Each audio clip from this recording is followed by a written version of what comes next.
Bueno, ante todo, buenas noches a los que no me conocen. Soy Eduardo Escardino de Buenos Aires, Argentina, y me invitaron a participar contando un poco la historia de El cartero en bicicleta.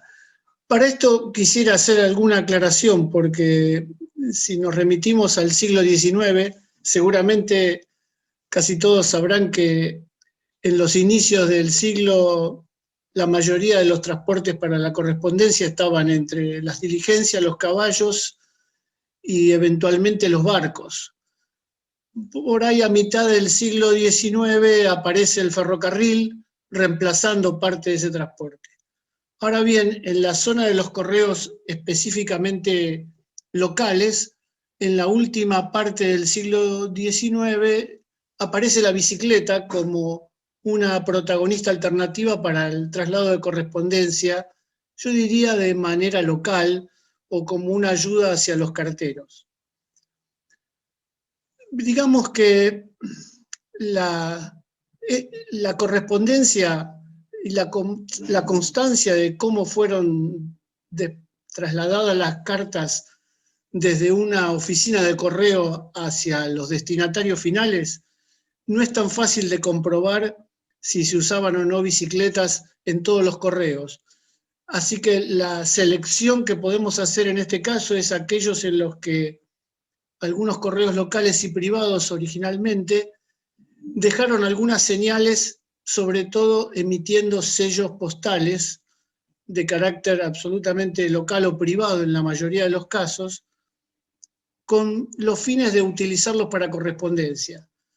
La mayoría de estos casos son, si quieren, correos de corta duración y poca vida, porque muchos casos enseguida fueron reemplazados por sus correos oficiales cuando fueron apareciendo. Lo que voy a hacer en este caso es contarles y nombrarles algunos de esos correos locales y privados y algunos oficiales al final, en los que hay alguna constancia de que pudieron haber funcionado con bicicletas parte de su correspondencia. De algunos de ellos es muy difícil encontrar material, sobre todo sobres, porque su duración fue escasa y tienen una gran informalidad en algunos aspectos de la parte administrativa de esos correos. Por lo tanto, vamos a hacer una pequeña enumeración y seguramente me quiero detener después en algunos casos en particular. No veo por qué no pasa el... Ahí está. Bueno, esta es una pequeña lista de algunos de los correos que arrancaron prematuramente, sobre todo en el siglo XIX, y de algunos de ellos se tiene algo de material. Yo de muchos de ellos no he conseguido sobres fehacientes que muestren una circulación real, pero en algunos hay documentación que pueden avalar su utilización. Vamos a empezar con los Messenger Nationaux de París, que fue una compañía que realizó traslado de correspondencia y algunas, digamos, mercancías de pequeño tamaño. Para ello utilizó algo muy particular. Esto que podríamos considerarlo, si quieren, una estampilla, en realidad es un talón. Y más exactamente son dos talones. Estos dos que aparecen acá no son del mismo envío, sino que el de la izquierda corresponde a uno y el de la derecha al otro, pero originalmente, si se consiguiera, venían unidos el de la izquierda con el de la derecha, que tienen un diseño similar con una rueda de bicicleta y una serie de accesorios. Y el de la derecha era el que se arrancaba para entregárselo al destinatario, y el de la izquierda se le ponía el sello de recibido en francés para dejar constancia de su entrega al destinatario en cuestión. Estos talonarios venían con varios unidos uno arriba de otro, así que el dentado que uno puede observar en la parte superior y a veces en la inferior era porque venían en forma conjunta. Los entregados a los destinatarios es fácil de notarlo porque en su lado derecho no tienen dentado. En cambio el otro tiene dentado de ambos lados y en la izquierda está el dentado que sostenía el talón.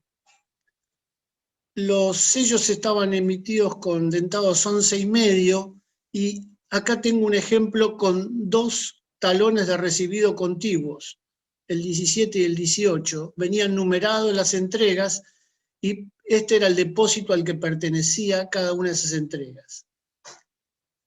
A la derecha tenemos una viñeta, digamos, parece un bloque, lo emitió el Correo francés en el 2016, con motivo de los 130 años de este correo privado, digamos, y es un interesante ejemplo de las diferentes variantes de bicicletas, triciclos y algunos otros objetos que utilizaban para trasladar correspondencia.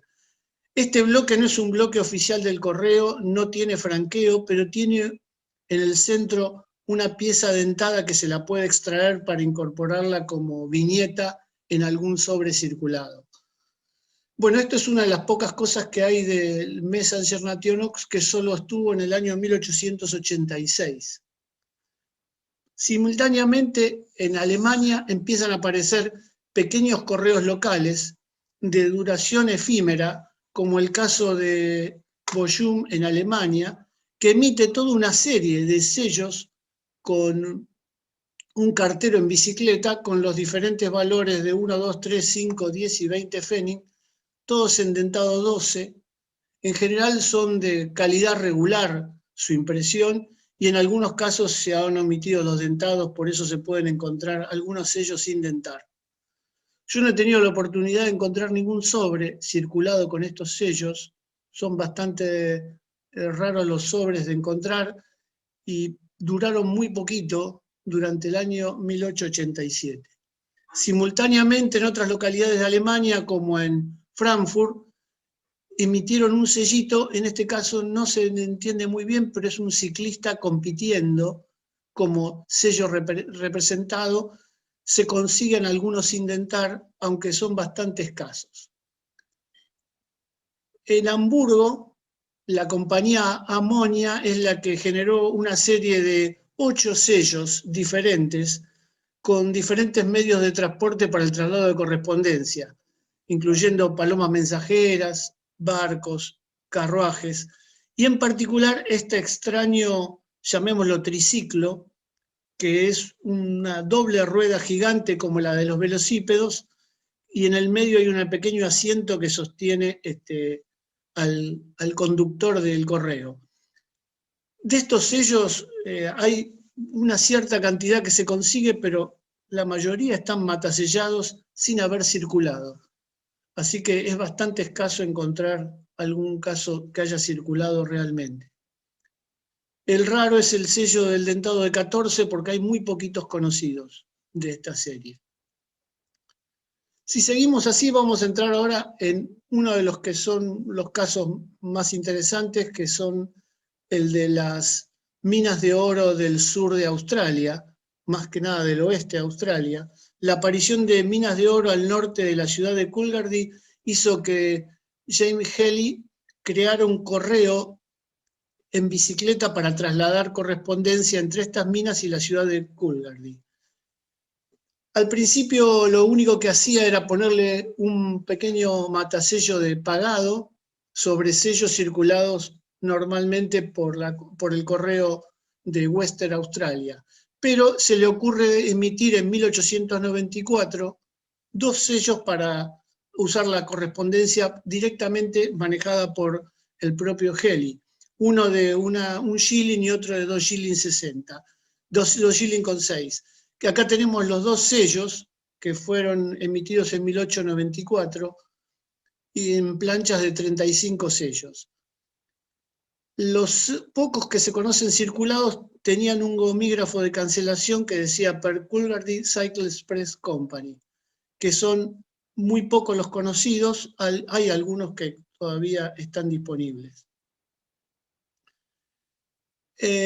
Estos sellos y este correo tuvo un inconveniente porque las compañías de oro de Australia hicieron un convenio con una empresa de diligencias y el correo que él tenía dispuesto tuvo que cancelarlo momentáneamente. Entonces lo que hizo es desviar su correo a algunas localidades locales de los suburbios de Coolgardie y para que no fueran accesibles en las diligencias. Entonces completó los recorridos con camellos y emitió una serie en 1895 en la que utilizó un camello como símbolo alternativo, aunque conservaba la empresa con bicicletas en 3 sellos, el de 6 y el de 2 shilling y el de 5 shilling. Duró muy poquitito porque el correo oficial le prohibió seguir utilizando estos sellos y la empresa se supone que desapareció al año siguiente. Ahora bien, hace muy poquito tiempo se encontró en internet este sobre, que es un sobre que circuló en 1897. En realidad es un sobre con sellos de Western Australia, pero está el matasello original de Halley adelante y en el dorso está el membrete de su compañía. Debemos suponer que este es un sobre que el mismo Halley mandó personalmente a esta persona y quiso incorporarle sus matasellos originales que utilizó en la poca y corta vida de esta correspondencia. Por eso aparece en 1897 cuando ya el correo ya no estaba funcionando en forma privada. Con lo cual son bastante efímeros estos correos y a pesar de eso, al cumplirse los 70 años, en el Stamp Show de 1964 se hizo una emisión conmemorativa en la que aparecieron 2 sellos gemelos imitando los sellos originales. Hay un bloquecito también de estos sellos y al cumplirse 100 años del correo se emitió esta serie de viñetas que reflejan la historia de este correo que duró muy poquitito. En general, casi todos estos correos tienen una vida muy corta, salvo excepciones, tuvieron menos de 1 año o 2 años como mucho en circulación. Bueno, este es el Coolgardie Cycle Express. Le sigue ahora el de Barcelona Postal Express, que es un correo muy interesante, porque a Federico Gomila se le ocurrió hacer un correo en 1904 en la ciudad de Barcelona para competirle al correo oficial, con lo cual él prometía más eficiencia y rapidez en la entrega como estrategia para su comercialización. Entonces emitió planchas de sellos con 30 sellos y en realidad los sellos tienen este diseño que ustedes pueden ver acá, pero todos con motivos de mujeres famosas diferentes y en diferentes valores, desde 5, 10, 25, 30 centavos, 50 centavos, 1 peseta y 2 pesetas. La serie, acá tengo un hipervínculo que quiero ver si logro que funcione. A ver si lo logro pescar. No sé si lo llegan a ver, sí. Acá ven los diferentes sellos que había en la serie con todas mujeres diferentes.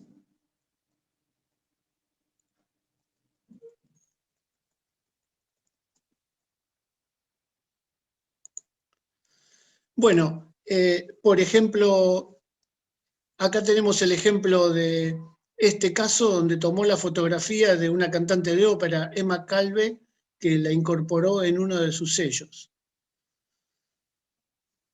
Hay detalles fotográficos de varias de ellas que hizo un trabajo bastante importante porque utilizó cada foto para cada una de las posiciones de la plancha, cambiando los valores en centavos, inclusive en algunos casos sobrecargó los valores con los valores subsiguientes cuando le quedó stock de alguno de ellos, a pesar de que no tuvo tantos años circulando con sellos, porque si bien arrancó en 1904 y acá tenemos un ejemplo circulado en una postal con uno de sus sellos y con un matasello de cancelación propio que tenía, que decía Barcelona Cycle Express, y este es un sello de 1905, si no me equivoco. Hay algunos ejemplos más, acá tengo uno de 1907. Esto es uno de los últimos, esto es de marzo de 1907, porque a mediados de 1907 le prohibieron utilizar sellos postales que no fueran los oficiales del correo. con lo cual él continuó su correo en bicicletas, pero en vez de seguir poniendo sellos, empezó a poner este gomígrafo de Postal Express y Canuda 8, que es la dirección de su correo. Obviamente era todo un correo en bicicleta y completaba la entrega con un gomígrafo normal, como si estuviera el sello, pero no lo está en este caso. Bueno, la empresa siguió, es una de las pocas que duró bastantes años a posteriori, aún que ya no tenía la emisión de los sellos postales, con lo cual se pueden conseguir algunos de sus sellos y hay, digamos, hay disponibles muchos de ellos. Bueno, después vamos a pasar a algunos de los correos oficiales. En este caso, el correo oficial de Cuba, que es el primero que va a emitir un sello con bicicleta, un correo oficial, es esta emisión de Cuba de 1899, que tiene dos particularidades. Primero, que es el primero sello de correo oficial que tiene un cartero en bicicleta, y además se cometió el error ortográfico, en la parte inferior se lee muy chiquitito, pero dice: asegura entrega inmediata al llegar a la administración de destino. Inmediata fue escrito las dos veces con M. Esta es la emisión de 1899, que fue impresa en los Estados Unidos, tiene filigrana norteamericana US-C con dentado 12. Posteriormente, en 1901, se hizo una nueva emisión, corregida el error de inmediata con la N como corresponde. Después, unos años después, se va a emitir este otro sello, que es la emisión de 1910, en la que se mantiene el cartero en bicicleta y se agrega un médico y militar cubano, que es Bruno Zayas, que participó en la guerra revolucionaria de liberación, digamos, de Cuba. Esta emisión de 1910 es la última que se hizo. Acá tenemos un ejemplo de espécimen y un centro invertido que es bastante raro de encontrar. Este es uno de los sellos tal vez más raros de centro invertido de conseguir, porque hay muy poquitos disponibles. Bueno, y finalmente nos queda la emisión de Special Delivery de los Estados Unidos, una edición ya más conocida, que en realidad tiene 4 sellos: uno con un cartero caminando, otro con el cartero en bicicleta, que es este, otro con el cartero con una motocicleta y el último con un camión. Como en este caso queremos seguir la historia de los correos que tienen que ver con los carteros en bicicleta, acá tenemos las diferentes emisiones que hubo del mismo sello. El sello, este sello, que es el primero que se emite en 1902, es un sello emitido con filigrana del tipo 1, que acá tenemos la imagen de la filigrana de la S con espesor, digamos así, y dentado 12, que es el de 1902. Posteriormente, en 1911, se hizo la emisión con el mismo dentado, pero con el papel filigrana, la S delgada, de los Estados Unidos. Y en 1914 apareció con un nuevo dentado, que es el dentado 10. En todos hay algunas pequeñas variedades de color que permiten en algunos casos distinguir a veces el sello a simple vista. De esta emisión sí se consiguen sobres circulados, porque ya estamos en un correo oficial que tuvo bastante circulación. Acá tenemos un ejemplo del sello con filigrana de 1914, con dentado 12. Este es un sobre bastante común, de los que se pueden conseguir con la circulación de este sello. Y acá tenemos otro con el sello con dentado 10, también de los correspondientes a sellos con filigrana. ¿Por qué aclaro con filigrana? Bueno, porque a posteriori se hicieron 2 emisiones más, la de 1916 y la de 1917, que son 2 emisiones sin filigrana, una de dentado 10 y otra de dentado 11. La de dentado 10 también tiene un color muy clarito en su emisión, por eso se lo puede distinguir en sobres circulados a partir de esta época. Por ejemplo, este, que es un sello de 1918 con dentado 10. Estos son sobres que sí no son complicados de conseguir y hay bastantes disponibles en el mercado. Bueno, esto es básicamente los correos convencionales. Aquí ahora me quiero detener un poquitito en 2 casos. No sé si quieren, les quiero hacer una pregunta, a ver qué opinan, si yo les pregunto qué les significa la palabra Pullman a ustedes. Si quieren tomar el audio y decirme qué les viene a la mente cuando uno menciona la palabra Pullman. Trenes, creo, ¿no? Confort. Sí, Confort. trenes. Ujú. ¿Es el tren de pasajeros, es el apellido del que lo inventó? Es una marca de buses, de carrocería. Exactamente, exactamente. Bueno, Pullman hoy en día, por lo menos en muchos lados en Argentina, uno sabe que habla de coches Pullman, micros Pullman, inclusive en el teatro, palcos Pullman, le damos una categoría sinónima de confort. Y a pesar de que la palabra parece ser una palabra compuesta de 2 partes de nombre en inglés, no es más que el apellido de George Pullman, que fue un empresario, inventor muy particular de la zona de Chicago. Yo en realidad les quiero contar la historia del correo entre Fresno y San Francisco, pero ahora les estoy hablando de un tal George Pullman que en Chicago hizo un montón de cosas. Fue un empresario que arrancó haciendo ataúdes para cortejos fúnebres, pasó por modificar las alcantarillas de Chicago, elevó parte del centro de Chicago, llegó a hacer una serie de soportes y plataformas para sostener edificios, fue variando por diferentes rubros de la actividad industrial hasta que en un momento se involucró con los ferrocarriles y empezó a construir vagones de lujo, que se terminaron llamando vagones Pullman, aunque en realidad eran vagones que tenían confort primero como dormitorios, después hizo un tren presidencial o presidental que tenía un coche cama, un coche comedor, un coche cocina y a todo lujo. Tal es así que toma fama cuando muere Abraham Lincoln, porque en uno de sus vagones es trasladado desde Washington, D.C. a Springfield, donde descansan sus restos.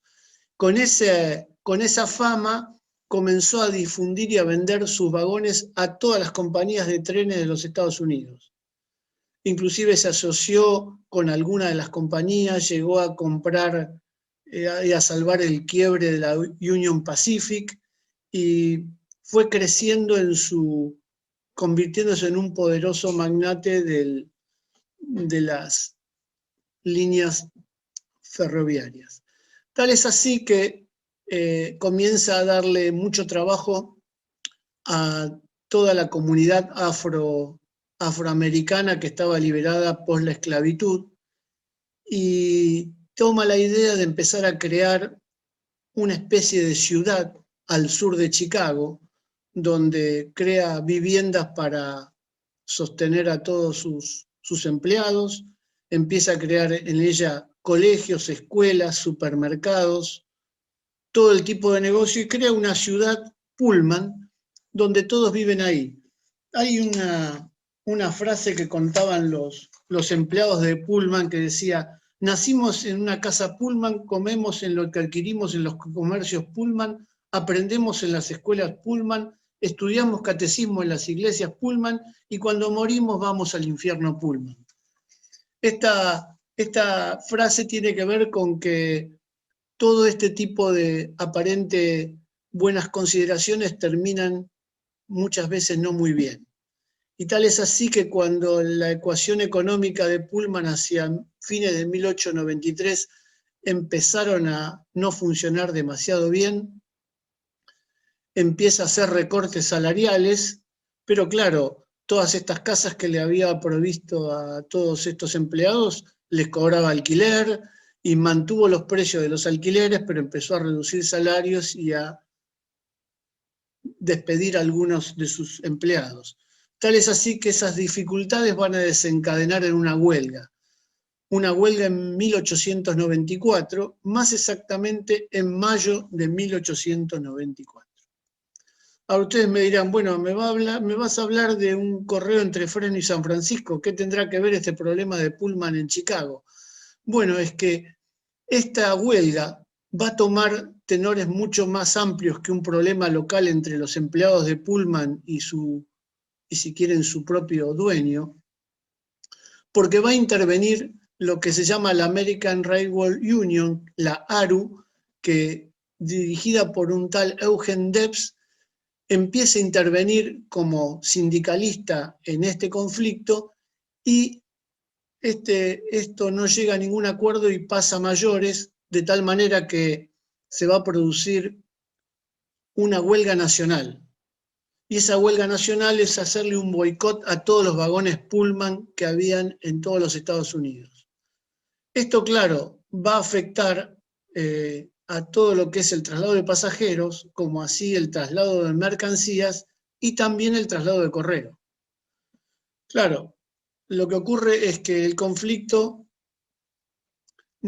que acabo de decirles que también involucra el bloqueo del correo, hace que cuando ya estábamos transcurridos por lo menos un mes desde que empezó el conflicto, estábamos ya en junio y no había ninguna solución. Entonces, el correo que se trasladaba de Fresno a San Francisco queda totalmente trunco porque esos trenes han dejado de funcionar. Es así que entonces un tal Arthur Banta, que tiene una casa de distribución de bicicletas de la marca Overman Wheel, que está en San Francisco, se le ocurre, llamamos una idea o un negocio, o un doble negocio, que es tratar de ofrecer un servicio de correo en bicicleta entre Fresno y San Francisco, ida y vuelta, y además promover sus propias bicicletas. Ahora, el pequeño problema es que la distancia entre Fresno y San Francisco son 340 kilómetros, y además hay que cruzar una zona escarpada montañosa, y él promete hacerlo en 18 horas. Lo que se le ocurre hacer es una posta de relevos de 8 etapas, donde contrata voluntarios para hacer estos relevos con las bicicletas de su propia factoría o distribución. Esto va a ser un proyecto bastante, digamos, ingenioso, porque no solo quiere hacer esta puesta a relevo, sino que quiere emitir un sello postal específicamente para este correo. Entonces se va a asociar con Eugen Donce, que es un grabador, al que le pide que diseñe un sello de correo para este, llamémoslo, original viaje en bicicleta de la correspondencia. Pero cuidado, que él lo que quiere hacer es trasladar la correspondencia del correo. O sea, aquellos que quisieran que su carta llegue tendrán que hacer un pago adicional y van a tomar los sobres del correo que tengan este pago adicional y los va a trasladar tanto a San Francisco como a las localidades intermedias en las que hubiera oficinas de correo en la cual dejar la correspondencia. Esto quiere decir que el correo de Arthur Banta no era un correo para entregar al destinatario, sino que para trasladar cartas entre, si quieren, oficinas postales. De esta manera va a cobrar un valor adicional de 25 centavos. En ese momento, digamos, el costo del franqueo era de 2 centavos. Le va a cobrar 25 centavos a aquel que desee que le trasladen su correspondencia entre Fresno y cualquiera de las localidades hasta San Francisco, inclusive la posibilidad de retornar devolución de cartas desde San Francisco a Fresno o las localidades intermedias. Aquí hay un mapita del recorrido que había entre Fresno y San Francisco, donde el Pacheco Pass es un paso entre montañas. Ahí eligió un tramo muy corto para poder permitir que si quieren, estos pequeños maratonistas en bicicleta que tenían que trasladarse pudieran cruzar esta pequeña parte de cordillera o baja montaña, pero al fin una cordillera. Y entre las diferentes localidades hay varias oficinas de correo que van a incluirse en este, si quieren, aventurero recorrido de correspondencia. Bien. Acá tenemos un ejemplo esto es una foto que está en el Museo de San José, que es una de las localidades. Acá tenemos 3 de los voluntarios ciclistas que se encargaron de trasladar la correspondencia en alguna de sus etapas. Imagínense estas bicicletas en un escarpado semimontañoso y de piedras. Bastante aventurera era esta idea de Banta de hacer este tipo de correo. Sin embargo, lo hizo. Lo que ocurre es que no tenía la menor idea de cuánto iba a durar, porque esto era la circunstancia de una huelga. Tal es así que volvamos al caso del sello postal, que es lo que nos puede interesar en este caso. Bueno, acá tenemos el sello que diseña Eugen Donce, un sello con bastante información y por eso el relato original. Ustedes verán que acá dice Bicycle Mail Route Fresno a San Francisco, que es el nombre de la ruta. Después acá arriba ven la sigla ARU, que es la abreviación de la American Railway Union, y abajo dice Strike, que es la huelga. O sea, está referenciado a la huelga de los ferrocarriles. Acá dice 1894, una forma muy particular de fragmentar la información, y los 25 centavos que cobraba para el envío. Eugen Donce encima lo hace de formato romboidal y con un dentado per se de bastante baja calidad. Y como si esto fuera poco, comete el error de escribir San Francisco con S. Bueno, emite apenas 816 sellos en unas pequeñas planchitas de material de papel autoadhesivo o engomado, perdón. Y acá tenemos uno de los sobres que prepara Artur Banta para ofrecerlos, donde aprovecha a poner un membrete con formato de estampilla de su propia empresa, coloca uno de sus sellos pegados y acá hay un gomígrafo que aclara que las respuestas podrían ser dejadas en Oberbanville en San Francisco para recibir la respuesta a la vuelta. Esto es lo que él intenta ofrecer y vender en Fresno para que aquel que quisiera pagar estos 25 centavos vaya al correo, ponga el franqueo normal del correo de los Estados Unidos, lo matasella la oficina postal de Fresno y ellos van a tomar estos sobres para trasladarlos al destino que se le indica. Obviamente que este sobre, acá tenemos un ejemplo de uno de los sobres circulados, uno de los más raros conocidos. Quisiera aclararle algunos detalles que tiene. Primero es el sello con el error de San Francisco en la S, y hago esta aclaración porque va a haber una corrección a posteriori. Además, los sellos del propio Artur Banta fueron cancelados con un gomígrafo de doble barra que acá se nota bastante débil para cancelar el sello. A su vez, el correo oficial también se encargó de hacer su propio matasello, el matasello en este caso de la ciudad de Menlo Park, porque este es un sobre que fue entregado en Menlo Park, no está en Fresno, está en uno de los puntos intermedios. Y lo más interesante que tiene este sobre es que el destino es Santa Bárbara. Santa Bárbara no está en la ruta de Fresno a San Francisco. Santa Bárbara está en la costa y al sur. Lo que ocurre es que habitualmente esta correspondencia solía llegar por barco desde San José. En este caso está aclarado vía boat from San José. O sea, la circulación en bicicleta fue desde Menlo Park a San José, y San José, que está frente a la bahía de San Francisco, el resto fue por barco hacia el sur hasta Santa Bárbara.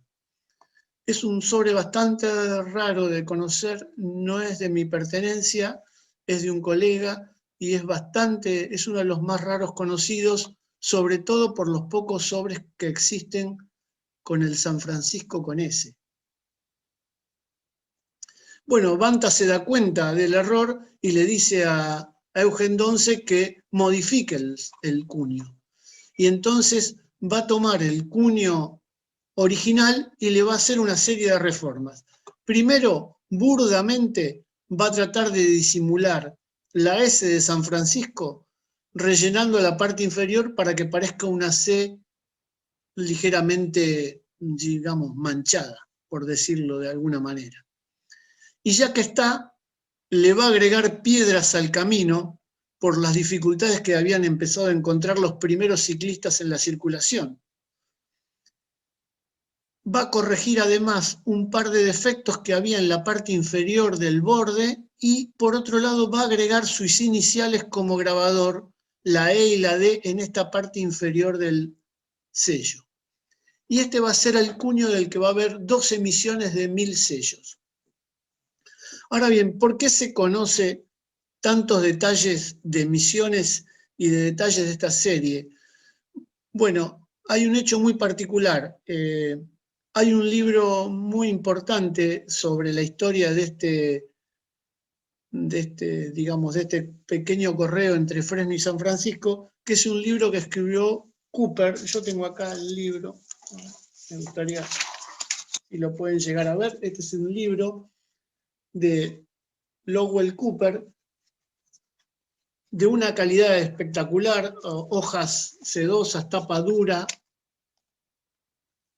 Es un libro de muy buena calidad, y lo que ocurre es que Lowell Cooper entró en contacto con la hija de Eugen D'Oncé, que le dio toda la información del detalle de todos los viajes que hicieron. En el libro se detallan el inventario de todas las piezas que se vendieron, inclusive de cada uno de los relevos que había en cada etapa, quiénes le tocaba el relevo, el nombre de las personas, los detalles de los accidentes que tuvieron. De hecho, en el primer viaje, en el cruce montañoso, pincha una de las gomas y lo completa a pie el recorrido para entregar la correspondencia, que en vez de 10 horas terminó tardando 23 horas aproximadamente, pero tiene un detalle enorme de todas las emisiones que hubo. Por eso se conocen bastantes detalles de este correo, que como veremos va a ser bastante más corto de lo que pensó Arthur Banta. Bueno, finalmente con este correo, acá estamos viendo las planchitas que se hicieron, en realidad eran de 12, acá están troqueladas en el medio. Hay algunas que tenían el dentado per se, otras no están completas en todas las planchitas que se conocen, y algunos fueron cortados a tijera para completar los cortes y pegarlos en los sobres. Por supuesto que estos son los del el segundo cuño, el modificado. Ya no está la S de San Francisco, sino esta extraña C manchada. Están las piedritas, está todas las correcciones, que son las que se conocen más y han circulado.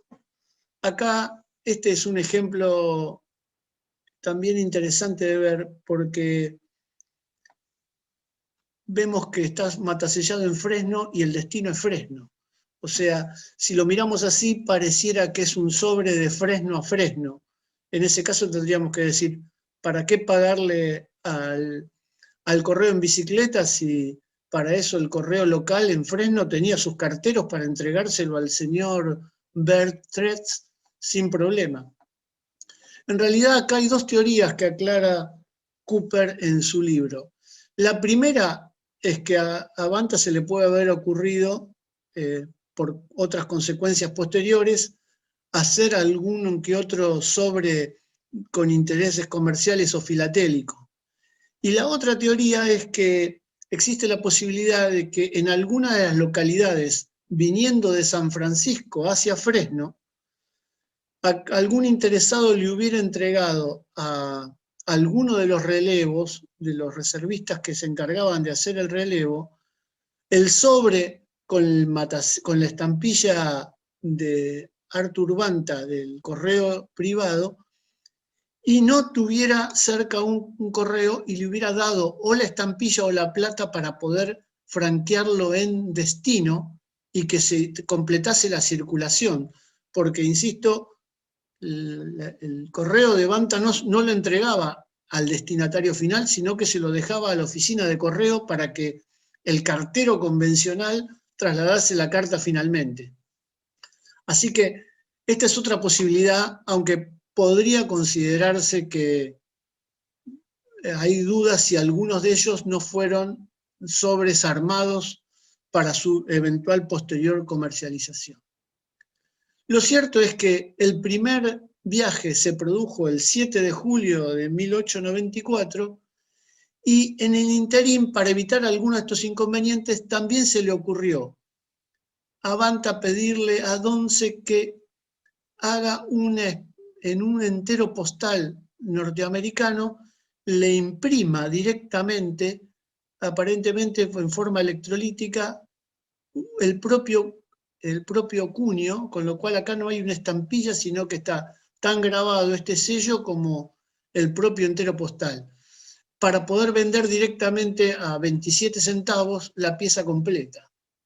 Para eso Banta compró varios enteros postales en la oficina de Fresno para utilizarlos directamente de esta manera. Este es un sobre que circuló desde Leroy a San Francisco, o sea, también de una ciudad intermedia, no desde Fresno especialmente. Bueno, el problema que el conflicto siguió agravándose y hubo varios muertos. En esta crónica yo rescaté que decía 26, en otros lugares habla de más de 40 muertos. Fue muy violenta la huelga y tuvo que intervenir el presidente de entonces de los Estados Unidos, que era Cleveland, en su segundo mandato. Tan violenta fue que hoy en día el Día del Trabajador en los Estados Unidos es una fecha en homenaje a las víctimas de este conflicto. Y si bien esa fecha está en septiembre, fue una decisión del propio Cleveland correrla de mayo para evitar que cuando se conmemore existan hechos de violencia similares. Entonces hubo una intención de modificar la fecha, a pesar que fue concebida en homenaje a las víctimas de este conflicto. Lo cierto es que solo duró 10 días este correo. Y la ecuación económica de Banta no fue muy buena, porque en el inventario de gastos que tenemos, que se constan, los costos fueron de $134 y los ingresos fueron apenas de 108,80. Están detallados en el libro, inclusive los pagos a cada uno de los relevos.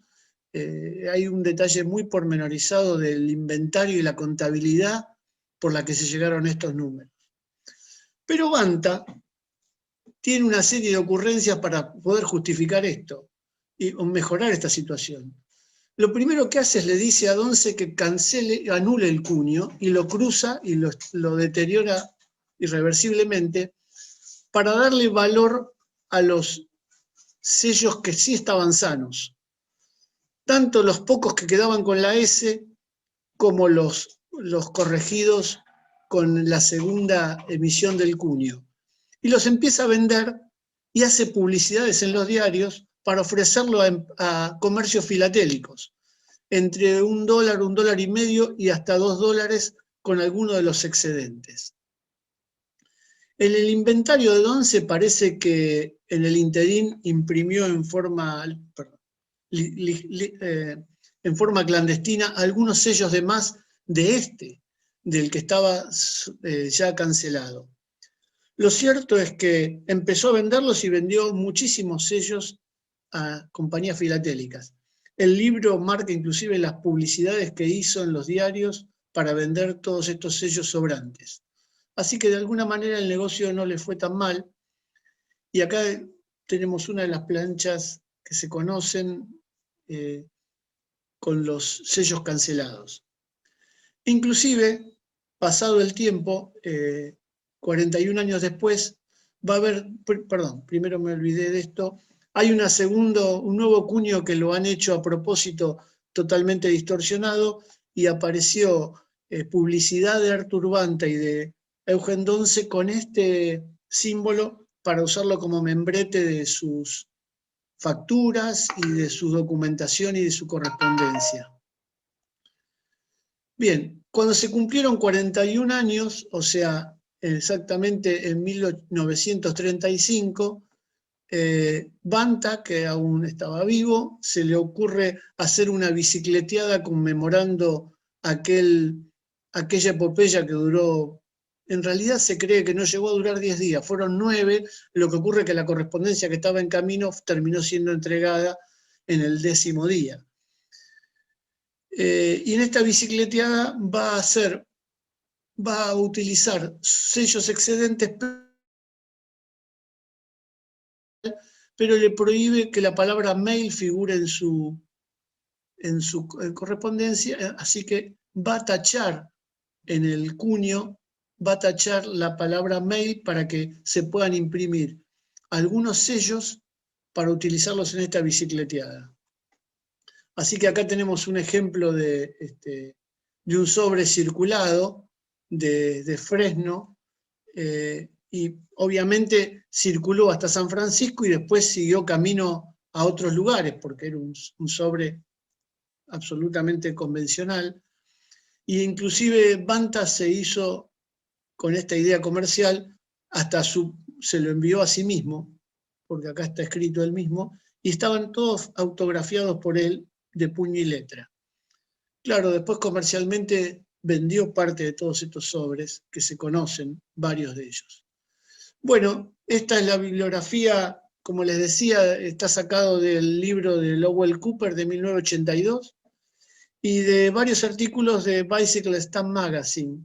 Bicycle Stamp Magazine es unos fascículos que aquellos que hemos sido coleccionistas o somos coleccionistas de sellos postales vinculados con bicicleta, tenemos un pequeño grupo internacional que se llama Bicycle Stamp Club, que emite actualmente cada 6 meses un fascículo con toda la información que aparece en todo el mundo sobre bicicletas, y hay varios capítulos dedicados a algunos de todos estos correos, que es uno de los pocos lugares donde se consigue parte de esta información.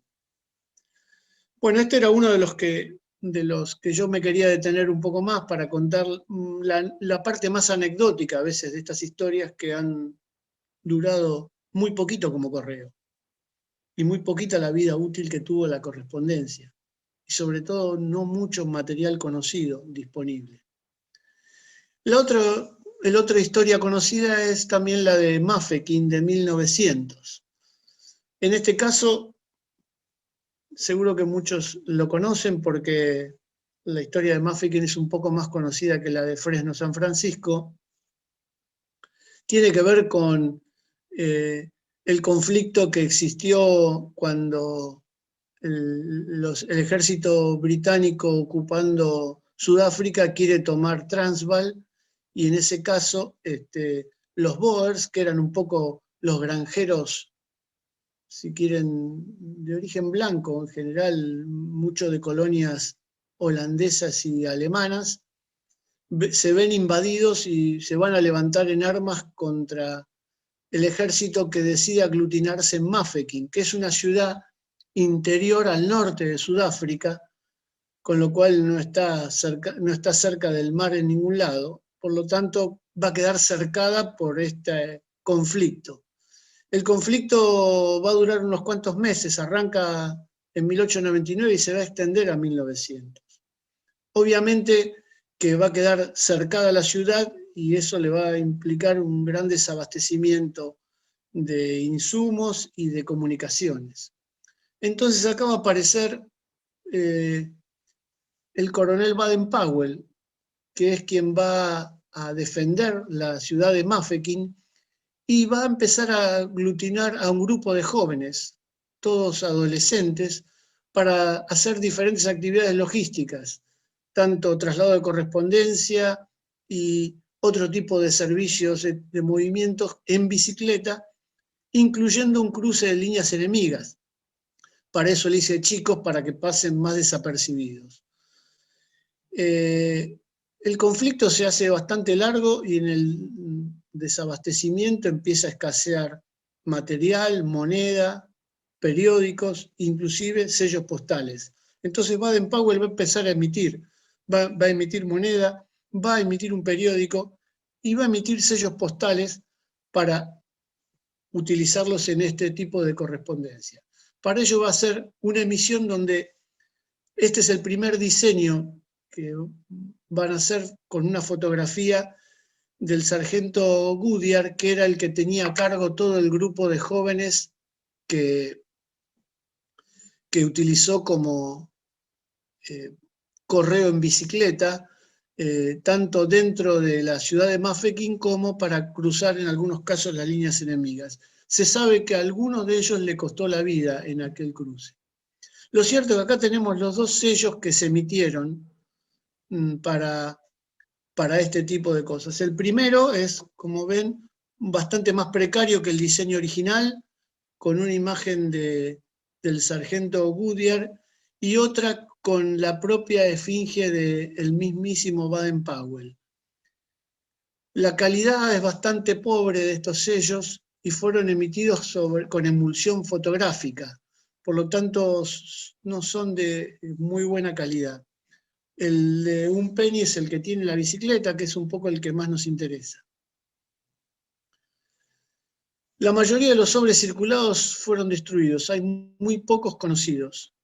Lo cierto es que como resultó ganador, digamos, logró resistir al embate de los Boers, Baden-Powell va a regresar a Gran Bretaña, y a pesar de que él tenía temor porque eran los primeros sellos de la corona emitidos sin la reina, no solo no fue desconsiderado, sino que además lo ascendieron en su rango militar por la heroica defensa que hizo, ¿no? Finalmente, el mismísimo Baden-Powell es quien va a crear el movimiento Scout en 1907 en Inglaterra. Así que todas estas historias tienen atrás de una pequeña y corta vida, si quieren, filatélica o postal, otros ingredientes colaterales, como en este caso que el protagonista de la historia tenga que ver el mismo que creó el movimiento Scout. Hablando un poquito de los sellos, se sabe que los sellos en el caso particular de la emisión del de un penny, eran pequeñas planchitas de 12 sellos, 3 filas de 4 sellos, y con la emulsión fotográfica fue fácil de notar que los que pertenecían a la primera fila tenían una mancha ligeramente negra en la parte superior. Los de la fila tercera, la mancha aparece en la parte inferior y los del centro no tienen esas manchas. Así que son fáciles de detectar a cuál de las filas pertenecía. El problema es que hubo 3 tiradas diferentes y ahí las diferencias no son tan nítidas de reconocer, tanto en variaciones de papel como de color. Por lo tanto, es bastante complejo. A su vez, el papel tenía una filigrana que en el caso de los sellos acá apenas se logra notar la O de Oceana Fine, que es el papel que se utilizó para la impresión de estos sellos. O sea, la filigrana cubría una partecita solamente del sello, con lo cual este es un ejemplo donde sí podemos ver la O por la posición del sello. Bueno, acá tengo 4 ejemplos de sellos que son de mi colección. Como verán, acá se ve claramente que la mancha está en la parte superior del sello, lo cual nos permite saber que está en la primera fila. Y este también corresponde a la hilera de arriba. En este caso, este no tiene ninguna marca, es una hilera del medio, y este tiene la marca en la parte inferior, es la hilera de abajo. Para saber las planchas, las diferencias son muy delicadas. La primera plancha es la más fácil de reconocer porque el color es apenas un poco más grisáceo y da la sensación de tener relieve. No es tan fácil la distinción en la plancha 2 porque hay variantes de color, inclusive estos dos son de la plancha 2 y son bastante diferentes la impresión de uno y otro. El color es más profundo y más plano, no se nota tanto el relieve como en la primera. El tercero, que es muy similar al segundo, pero los detalles son más finitos, parecen más delgadas algunos de los trazos que tiene el relieve, el aparente relieve. No es fácil de distinguir a qué plancha corresponde, sí es fácil reconocer la posición de la hilera. Bueno, acá hay 3 ejemplos, muy pocos sobres conocidos, este es uno de los pocos que se conoce, incluyendo acá podemos ver cómo era el sobrante que tenía la parte superior de la emulsión. Este es un sello de la primera fila, de la fila superior. No hay muchos sobres de estos conocidos, son muy raros de ver. Bien, y por último, acá dejé un pequeño apéndice para terminar. No sé si estoy yendo muy rápido, despacio, pero es referido a las mensajerías Flori. Es uno de los pocos correos privados conocidos en Argentina, que más particularmente en Buenos Aires, en las que se emitió un sello con un cartero en bicicleta. Este es un fragmento del catálogo de Víctor Neichel de 1958, el tomo 1, la página 84, donde vagamente Neichel dice: en otros tiempos posteriores se emplearon sellos dentados, está haciendo referencia a que venía hablando de mensajería, y pone Mensajero Flori de la Avenida de Mayo 786. Es lo único que aporta Neichel de este sello, y dice: tal vez algún lector amable podrá proporcionar nuevos descubrimientos. Es bastante raro de ver. Yo tengo estos 2 sellos, este sello y este sobre. Este es el sello, un poco desfasado, pero es un sello bastante buen estado. Los pocos que se conocen, muchos están muy deteriorados.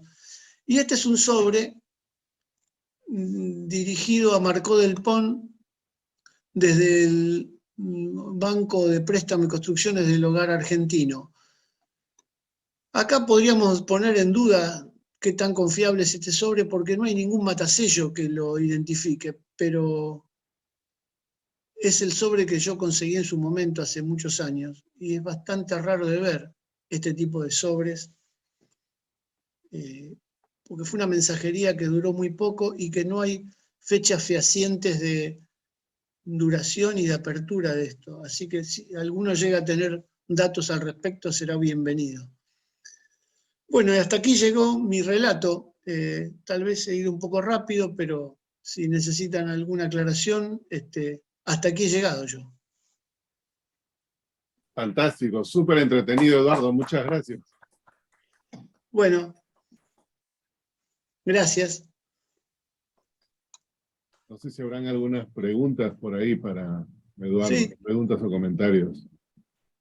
Mientras esperamos un pequeño comentario. Sí. Del de Fresno a San Francisco. Me mostraste ese sobre muy interesante y que llegó hasta Mountain View y que de ahí se iba al sur y dijiste que lo mandaban a San José. Sí. En realidad es la otra manera porque San José no tiene salida a la bahía, Mountain View sí la tiene. Claro, bueno, ahí no está claro, en el sobre no está, dice vía San José, pero sí. Es probable que haya que desplazarse unos kilómetros para llegar a la propia bahía, está en el borde. Yo lo estuve mirando en el mapa y es como que falta un poquitito para llegar, aunque está muy en la parte inferior. Sí, mira, yo te lo explico porque yo vivo en esta área. Ok.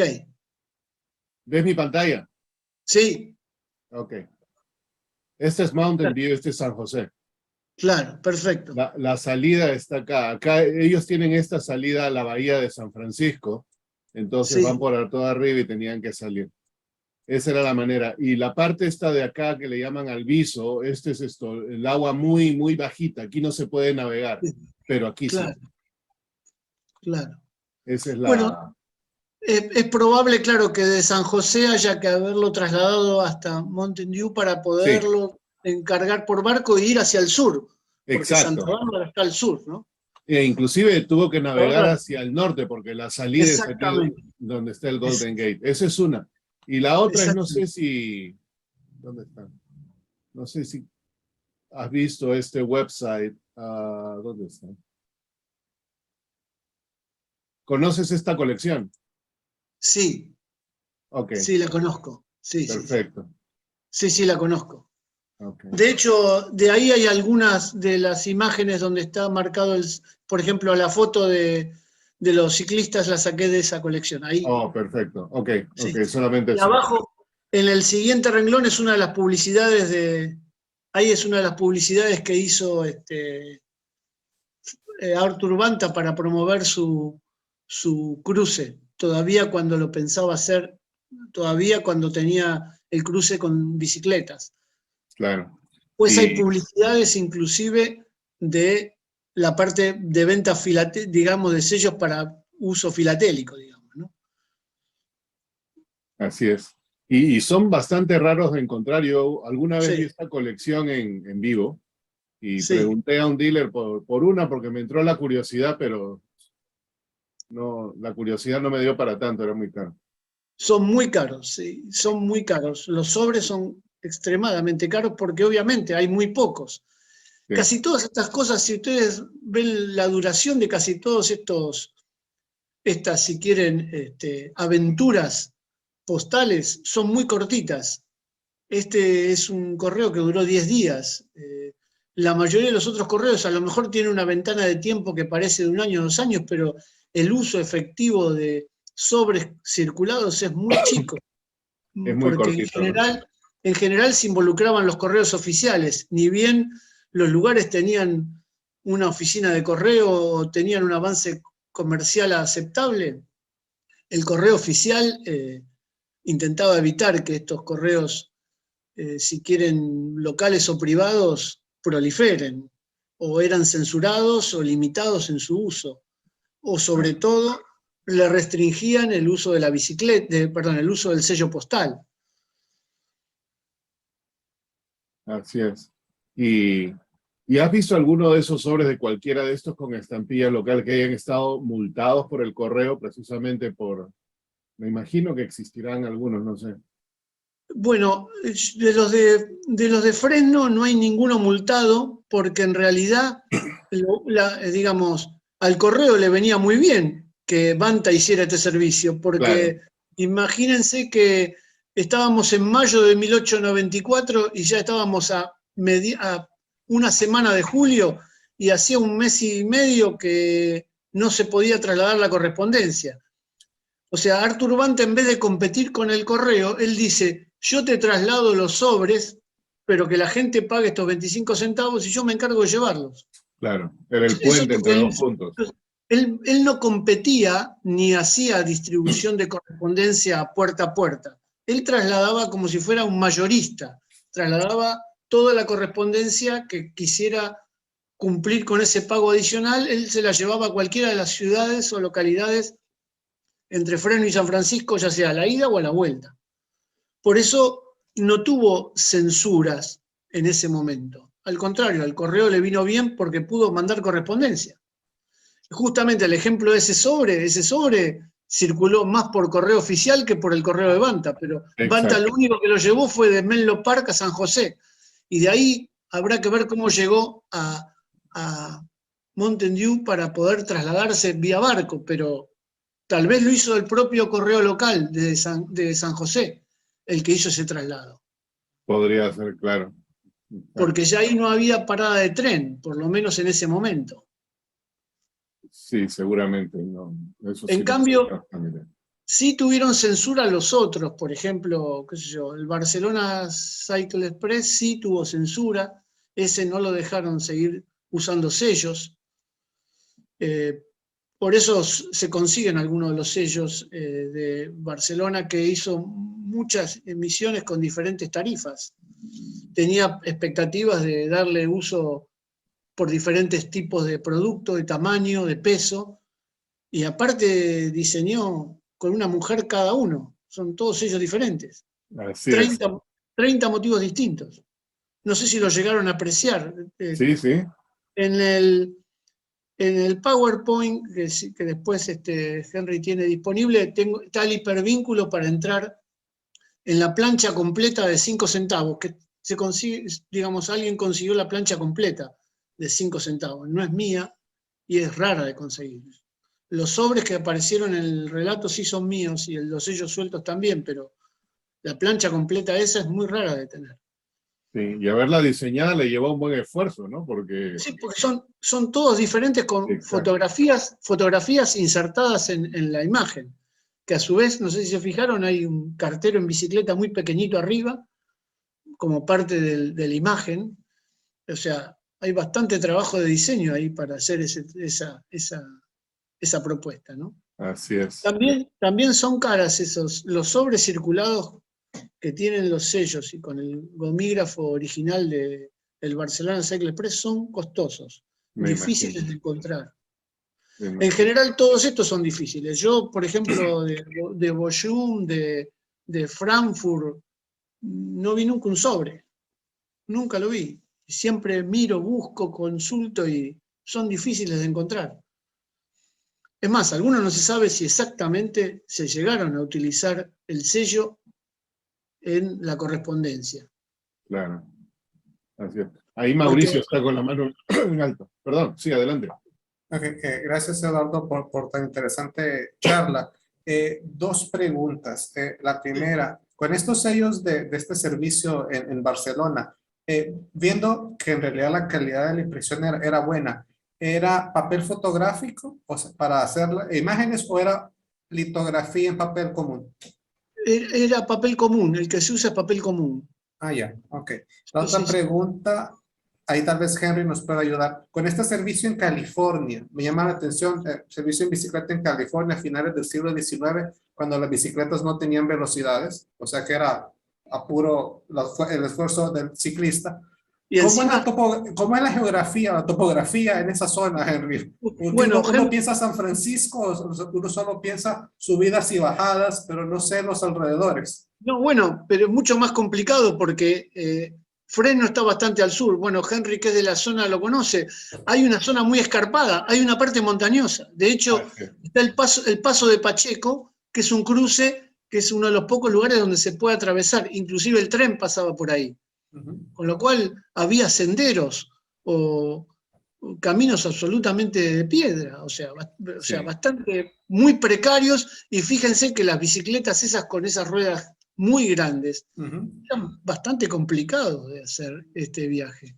Por eso es mucho más una aventura que en realidad otra cosa esto. Fue una especie de un viaje muy épico poder haber hecho semejante proyecto, digamos. Lo que pasa es que él tenía el interés de promocionar sus bicicletas, así que esto también sirvió para él comercialmente. Tampoco sabía lo que iba a durar la huelga, dependía de la huelga, porque una vez que se levantase el tren llevaba la correspondencia muy fácilmente. Sí, ya. Y algo que les quería compartir, hablando de bicicletas y servicios postales, se los voy a compartir aquí. Esto salió en Honduras no hace mucho. Sí. Lo interesante fue que hicieron un estampillo de una bicicleta, un dibujo de una bicicleta para servicio de correo. Aunque esto en Honduras en realidad bicicleta tal vez solo en la zona norte, porque es plana, pero en el centro donde estoy yo, con tanta montaña, un servicio en bicicleta no era muy factible por la geografía, pero en la zona norte sí, que es plano, es un valle y sobre todo que es todo plano. Sí parece que sí hubo servicio de correspondencia, bueno, el servicio oficial, que el cartero sí iba en bicicleta. Entonces se emitió este sellito en conmemoración de eso. Solo los quería compartir como ilustración.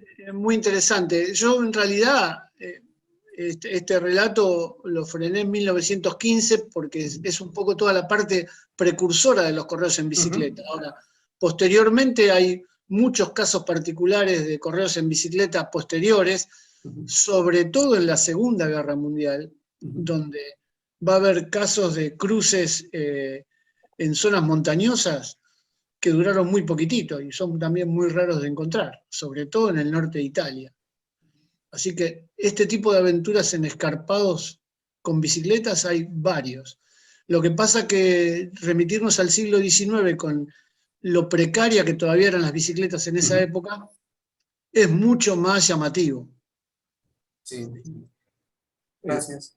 Eduardo, yo tengo una pregunta ahí respecto a la bicicleta. Ya Mauricio me dio la curiosidad. El Pacheco Paz es bien empinado en una parte, entonces me imagino yo de que ahí no han subido. Han caminado con la bicicleta. Porque Es muy probable.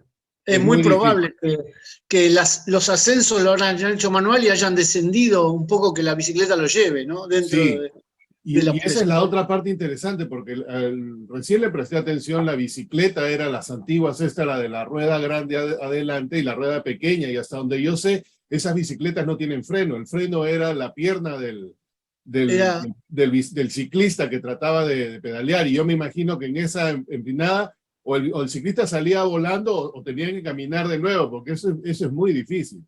Exactamente. Si uno mira la imagen de los tres biciclistas, uno dice, esto es imposible. Sí. La verdad que por eso fue bastante llamativo como historia. Es más anecdótico que a veces que postal esto, ¿no? Porque llama mucho más la atención el contexto en el que se pudo desarrollar este tipo de historia. La mayoría de estos casos tienen un contexto igual que la de Mafeking, ¿no? También es otra decisión de reclutar chicos jóvenes para que pasasen disimuladamente las líneas enemigas y pudieran llevar correspondencia. Eso Así también es otra situación de riesgo. Encima en un estado beligerante como estaba en ese momento. Exacto. ¿Otras preguntas o comentarios por ahí para Eduardo?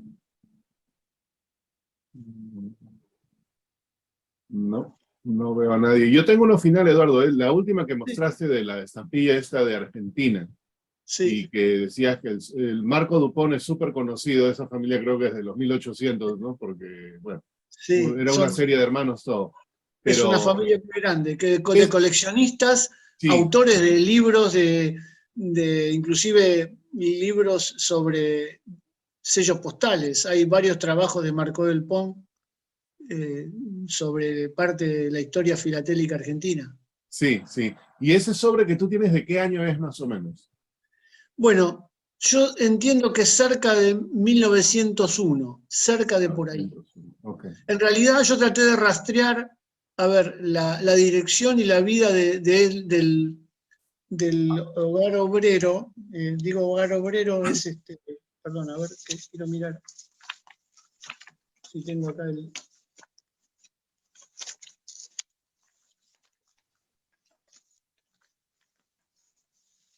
el hogar argentino.